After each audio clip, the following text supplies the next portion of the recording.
Hello, welcome back to Login, and today I'm reviewing Code Violet.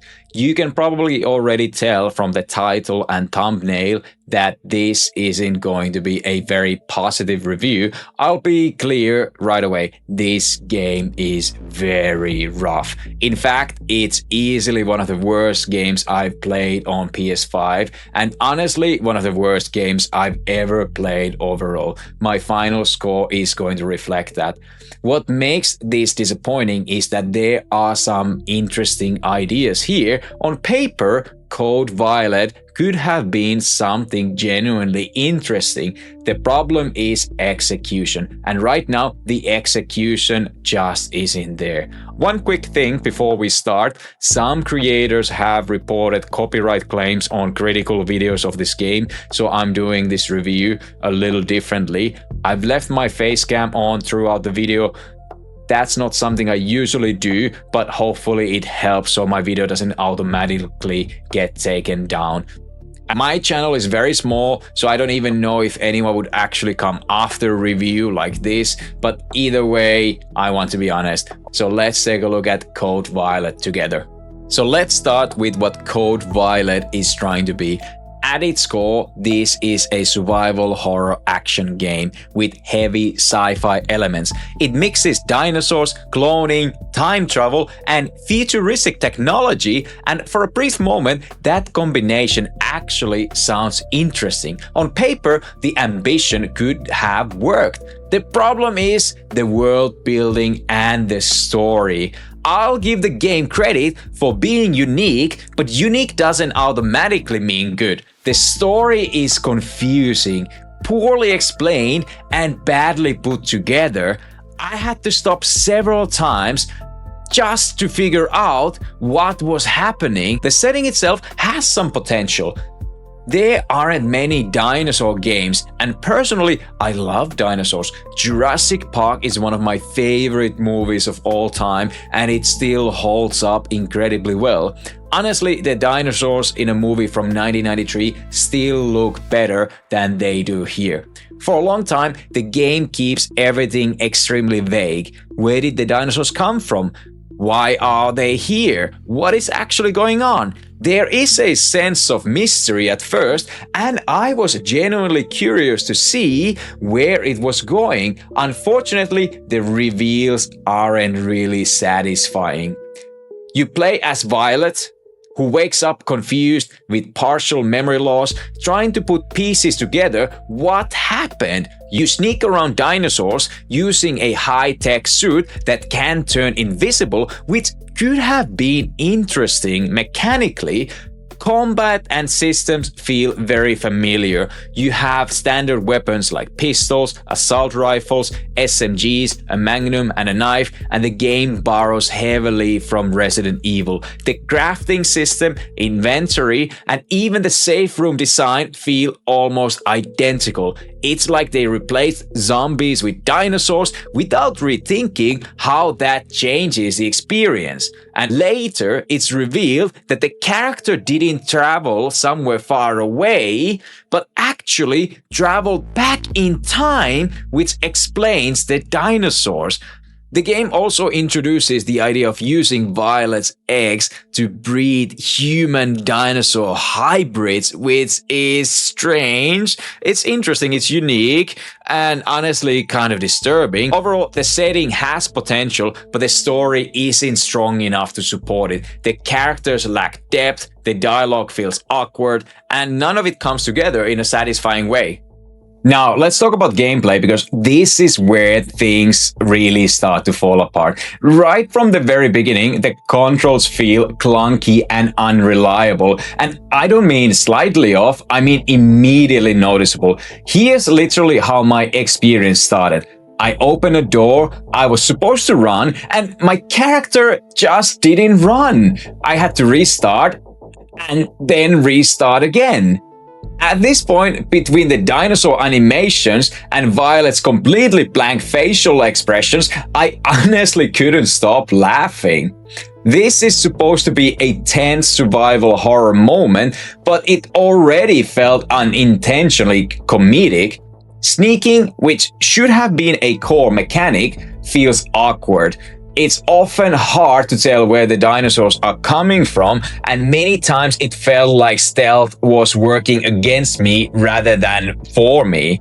Early on, you get a knife and a pistol, and that's when a really strange design choice becomes obvious. There's no animation for the flashlight, and you can't actually use the flashlight while holding the knife. The light is clearly on, you can see it illuminating the environment, but the flashlight itself just doesn't exist. The light comes from nowhere. It sounds like a small thing, but this kind of detail really breaks immersion. As you unlock more weapons, the gunplay unfortunately doesn't improve much. Shooting feels janky and imprecise. Most of the time, you're just hoping the dinosaurs happen to be somewhere near your crosshair and pulling the trigger. There are also invisible walls in combat areas where it looks like you should be able to shoot something, but nothing happens. At times, you're stabbing velociraptors or raptor babies, and when you kill them, they randomly drop med kits or ammo. That completely takes you out of the experience. It's supposed to be a survival horror, but this just feels ridiculous. And honestly, I kept laughing, not because it was intentionally funny, but because it was so awkward. Aiming is another major issue. The camera often zooms tightly into Violet's shoulder, and I genuinely can't see what I'm aiming at half the time. Enemy AI is also extremely poor. Dinosaurs run back and forth, get stuck, or behave in ways that don't look threatening at all. They don't feel dangerous, they feel lifeless. Because of this, the game completely fails as a survival horror experience. It's hard to feel scared when the enemies look goofy, the animations are broken, and the AI behaves unpredictably in the worst way. What's supposed to be tense and frightening ends up being unintentionally funny, and that really sums up the gameplay experience as a whole. In this clip, there's what I can only describe as a laser wall. A raptor just walks straight into it, somehow still manages to bite me, and then immediately dies. And the best part is, this doesn't happen just once, it happens again. I genuinely laughed out loud when this happened. And then there's the T-Rex boss fight. I was actually excited for this. A T-Rex should be a huge moment in a game like this. The entire fight was over in about 8 seconds. When it ended, I just sat there laughing. Not because it was clever, but because it was so anticlimactic.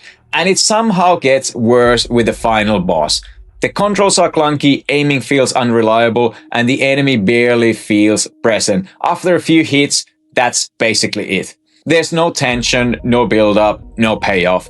I also want to talk about game design because this is another area where Code Violet really misses the mark. Dinosaurs should be terrifying. That's kind of the whole point. There is a section where you are sneaking through an area, and when the T-Rex actually shows up for the first time, that moment should be scary. I was waiting for it. But again, the way the T-Rex behaves completely breaks the illusion. Its movements feel unnatural, the animations are stiff, and instead of feeling threatening, it ends up looking awkward. The game also tries to use jump scares, and jump scares can work in horror games, but here they just don't land. Because the animations are so poor, there's no sense of fear. You can tell the game wants to scare you, but it just doesn't have the tools to do it. The world design doesn't help either. Most of the environments are very repetitive. You're moving through copy and paste laboratories, similar rooms, similar corridors, with only a few outdoor sections in between.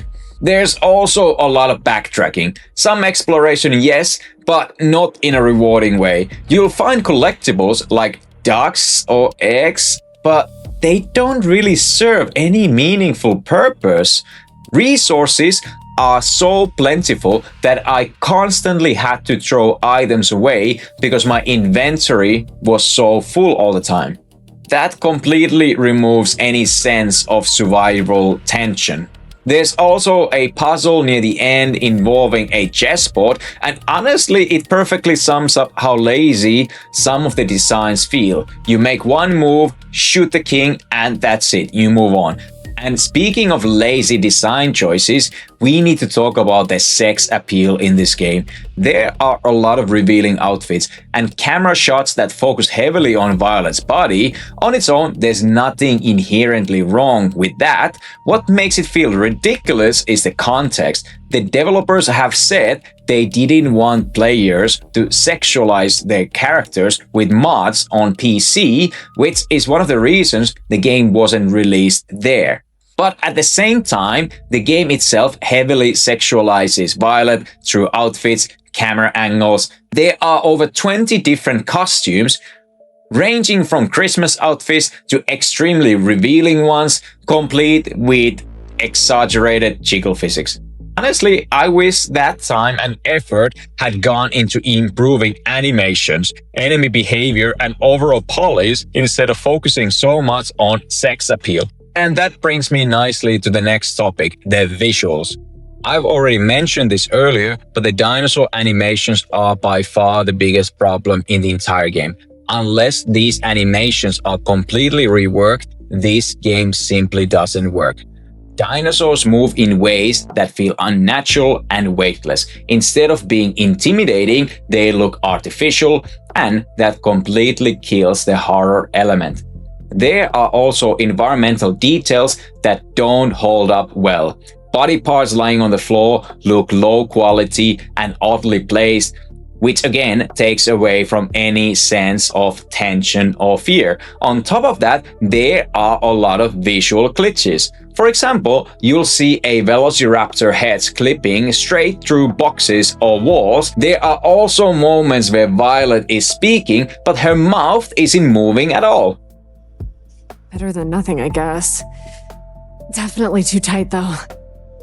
In this clip, my character gets stuck walking in place, and here I get stuck again for a long time.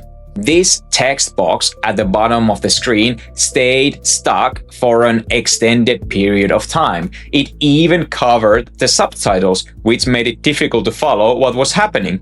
Another example of lazy design shows up during cutscenes. Throughout the game, there's a big focus on different outfits, but during cutscenes, Violet is always shown wearing the default smart suit.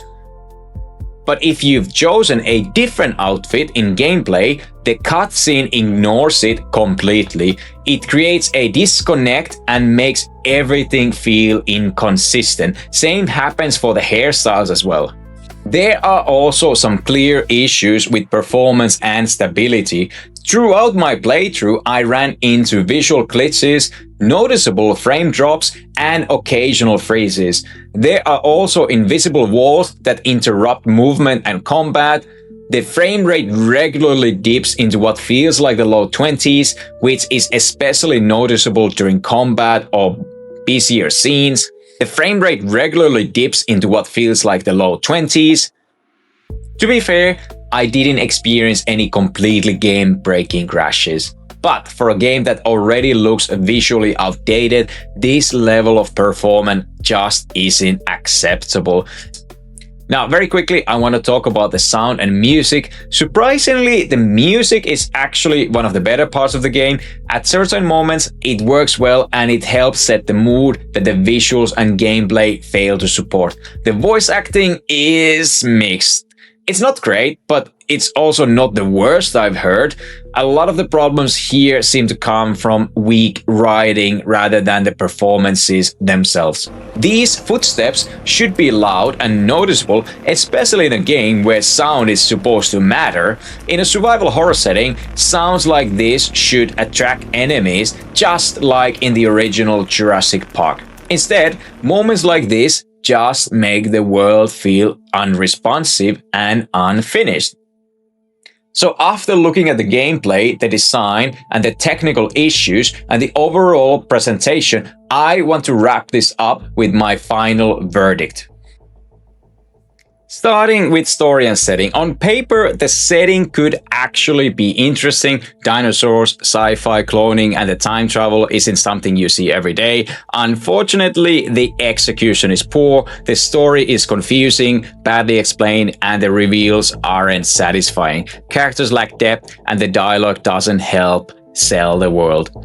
Because of that, story and setting land at a 5 out of 10. And then gameplay and controls, they are rough, really rough. The controls feel clunky, aiming doesn't feel good, stealth is unreliable, and combat never feels satisfying. The game technically works, but it's clearly below average and constantly frustrating. Because of that, gameplay and controls get a 3 out of 10.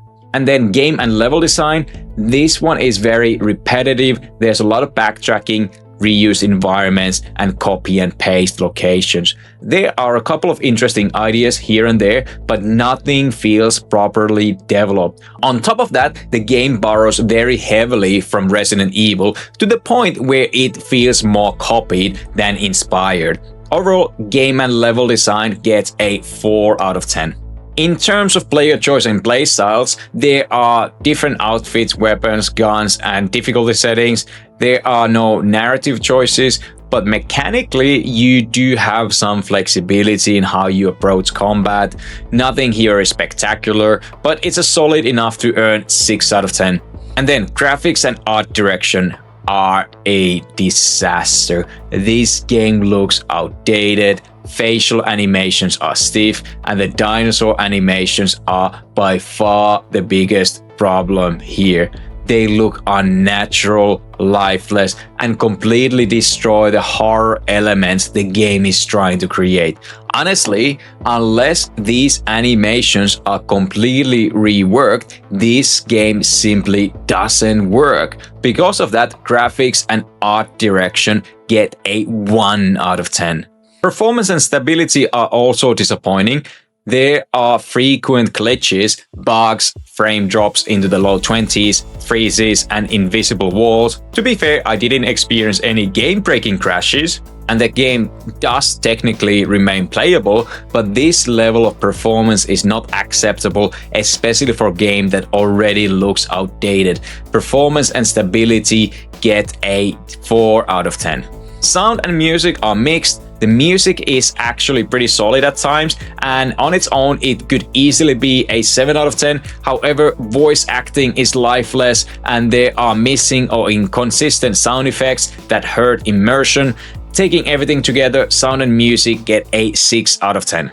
In terms of innovation and creativity, I'll give the game some credit. The setting itself is original, and dinosaurs in a survival horror sci-fi context is an interesting idea. Unfortunately, the gameplay systems don't really bring anything new to the table, and much of it feels borrowed from other games. Because of that, innovation and creativity gets a 6 out of 10. Length and value is where the game completely falls apart. This is a $50, €50 game that can be finished in around 4 hours. At that price point, the amount of content and polish on offer is nowhere near acceptable. Length and value get a 2 out of 10. Finally, fun and engagement. Because of the poor animations and broken horror elements, the game isn't scary at all. Ironically, it became entertaining at times because it was so poorly made and looked so goofy. That wasn't intentional, and it's not a good thing for a survival horror game. For that reason, fun and engagement get a 3 out of 10. So when you add everything up, Code Violet ends up with a final score of 4 out of 10 based on my own rubric. There are ideas here, and I can see what the developers were trying to do, but the execution fails on almost every level that matters. Poor animations, clunky gameplay, weak performance, unacceptable price point completely overshadow any potential this game had. That's my review of Code Violet. Let's see if this review stays up. It might be deleted by YouTube because I've seen that happen, because the developers seem to be throwing a bit of a hissy fit about people who are critical of the game. So let's see what's gonna happen. And Code Violet is the first game I have reviewed in 2026, so it's at the top of the chart right now, but I can see it dropping very quickly. I'm currently working on a review for Pathologic 3, and I can already tell you that that game will definitely rank better than Code Violet. And I would be surprised if I will review a game this year that is worse than Code Violet. But I hope you enjoyed this video. Consider liking it and subscribing. And now I am logging out. See you in the next one.